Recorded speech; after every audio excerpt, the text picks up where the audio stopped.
Hello everyone. Welcome to part 3 of my 3-part set of videos responding to Serpexnessie's video, Why I Hate Modern Art. Although this is part 3, I'm recording it first and requiring it from my art appreciation class to watch this video immediately after watching Serpexnessie's video. For the general audience, you might want to skip this one and just watch parts 1 and 2, since this video focuses on detailed corrections and consequently it kind of gets into the weeds. So part 1, not this video, part 1 is a discussion about how we measure value in art, and specifically how do we determine what is or is not easy or difficult. And then part 2 is a discussion about meaning in art. Is there anything such as a work that is completely devoid of meaning? And that question brings us back to the question of how do we determine quality and value in works of art? But before I get into my main points of the video, I want to thank Serpexnessie for being agreeable about using his video for my class and then letting me make these reaction videos. I really like his video. He makes some strong arguments and his video is well reasoned.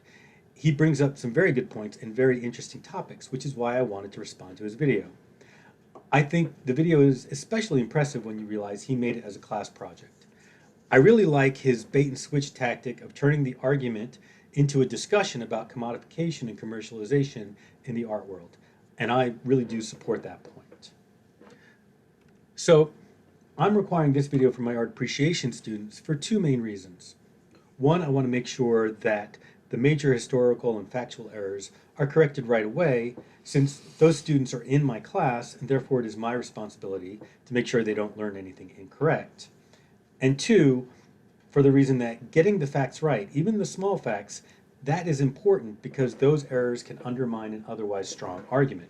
And as I said before, Serpexnessie makes a very strong argument, but these small errors do hinder that argument. So besides that, which I just covered, there is also, I'm outlining here my main points for the whole video. So, onwards. So yes, this is not Jackson Pollock's number 5. Or to be more accurate, this is not a full representation of Jackson Pollock number 5. This image is cropped and it's horizontal. Most images, or at least most that curators have agreed upon, images of Jackson Pollock's number 5, or rather the number 5 from 1948, are vertical. Now it's understandable that Serpexnessie chose a horizontal orientation. After all, Jackson Pollock was well known to hang works as verticals or as horizontals, just depending on how much room was available at a gallery. And especially his 4-foot by 8-foot masonite panel paintings, like this one. But this painting was hanging vertically when it was sold, and each of the owners since then have shown it as vertical, and the consensus of curators and art historians is that the painting is a vertical. And I think when you look at it as a vertical, you can see why. It makes a lot more sense compositionally as a vertical. In this full uncropped view with a vertical orientation, it's a much more coherent composition. You can see that it's kind of dominated by these upward spiraling arcs. And because it's a 4x8 composition, 4 foot by 8 foot, and because of those kind of upward spiraling arcs, it has kind of a vaguely suggestive, figurative kind of quality to it. I'm not saying that there is a hidden figure image or figure drawing in the painting. I'm just saying that the type of marks that it inspires or that are in the painting feel very similar to the kind of marks you'd make in a figure drawing class. So this video is organized into 3 main sections. And at the end of each section, I'm going to include a short list of some other corrections that I don't get to cover in the video. For those of you who are extra geeky, you can pause my video, read through the lists, and then compare those to Serpexnessie's original video. So here's my next major correction. Serpexnessie has some major misunderstandings about the Renaissance. And to start with, this image, which was the painting he used to introduce the Renaissance, is not a Renaissance painting. In fact, this painting was made over 200 years after the Renaissance, which is pretty much how old that painting is to us. So besides that error, there are a few other misunderstandings about the Renaissance. Number one, Serpexnessie talks about the Baroque and Neoclassicism and the Rococo as being styles of the Renaissance. They were not styles of the Renaissance. They were completely separate periods of art. And therefore, Rembrandt and Caravaggio, who were both Baroque artists, are not Renaissance artists. And then another misunderstanding was about the nature of art training. Renaissance artists were not academy trained. In the Renaissance, all Renaissance artists were trained through apprenticeship. The Western idea of an art academy was invented during the Mannerist period, which is 1582 CE, by the Carracci family, who were a set of brothers and one uncle, I think, who were all Baroque artists, especially Annibale Carracci. But even in the Baroque, the idea of the academy was a very minor, or it was not common.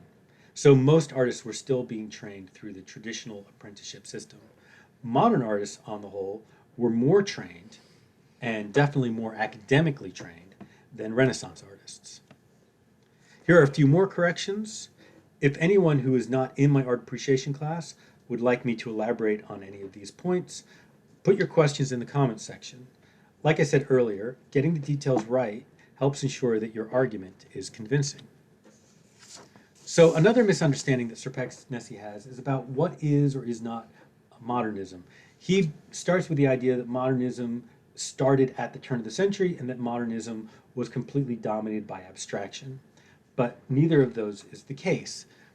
Traditionally, most art historians, or at least back when I was taking my art history classes as an undergraduate, began modernism in 1850 with Courbet.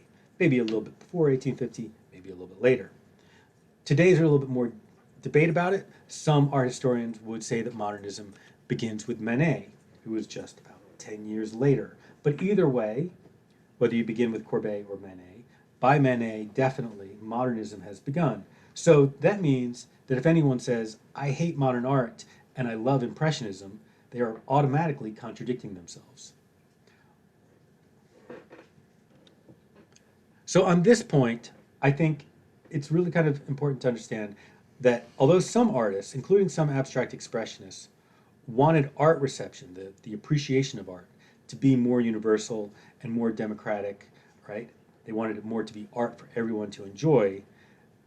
None of those artists had the idea that they wanted to make the making of art easier or something accessible for everyone.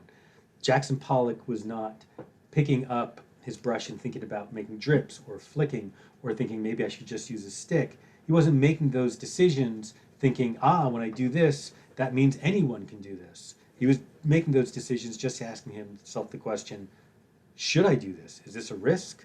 What will people say, right? So, as far as I know, no modernist artist before Dubuffet, and that would have been about mid-50s, and he was French, so not all that influential on the abstract expressionists. No one before Dubuffet was interested in democratizing art production.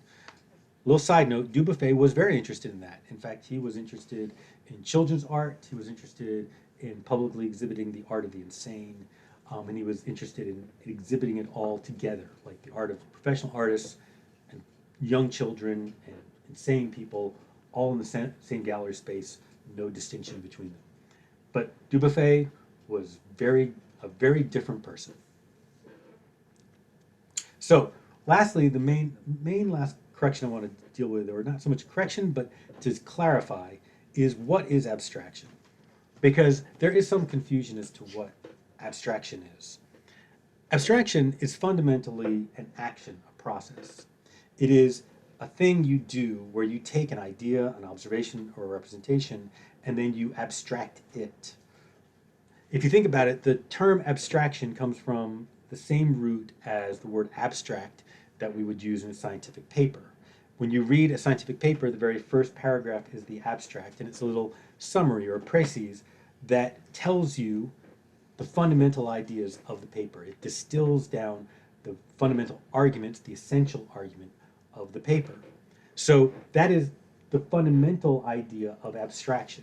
It is to take an initial observation, an initial idea, an initial representation, and then abstract it, distill it down to an essential. I'm not saying the essential, because each artist will often make a distinct and different decision about what they think is the essential. So here we're looking at Matisse, And these are early Matisse. Some would say these are before his work becomes abstract, but I would say it's already abstract because he's already looking and thinking about what he's seeing and then making decisions about simplifying planes, simplifying shapes to get at the idea that he's trying to get at. Here's another way of thinking about it. This is a slide I show in my art appreciation class where I show a bunch. I have a lecture that's just on the idea of representation and what is representation and what is not, and what is a real representation. And so I use this image to talk about a lot of the ancient sculpture that we've been looking at already, and talking about how all of this sculpture is to some degree idealized. And if it is idealized, it means it is also to some degree abstracted. Another way to understand abstraction would be to look at one artist's kind of course where they went and developed their abstract idea. So here's Piet Mondrian, and some of you may know that he began his paintings that are dominated by vertical and horizontal lines.